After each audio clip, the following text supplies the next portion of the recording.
বরিশাল সরকারি চাকরিতে কোটা পদ্ধতি বাতিলের দাবিতে বরিশাল নগরীর প্রধান সড়ক ঘণ্টাব্যাপী অবরোধ করেছে শিক্ষার্থীরা। বরিশাল প্রতিনিধি হাওলাদার রাসেলের প্রতিবেদনে দেখুন বিস্তারিত।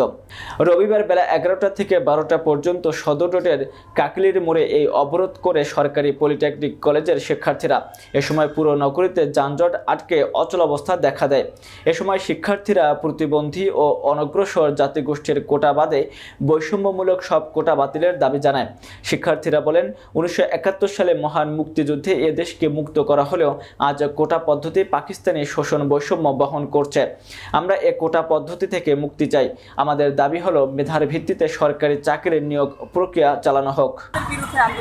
আমরা আন্দোলন করছি সুষ্ঠু মেধার বিরুদ্ধে, যে মেধাকে সঠিকভাবে মূল্যায়ন করা হোক। একটা দেশে যদি মেধাকে মূল্যায়ন করা না হয় সেটা অচল হয়ে যাবে। তো এখানে যদি আমাদের সরকার শুধু কোঠাধারীদের নিয়ে থাকে, তাহলে তো মেধাবীদের এই দেশে থাকার কোনো দরকার আমরা দেখি না।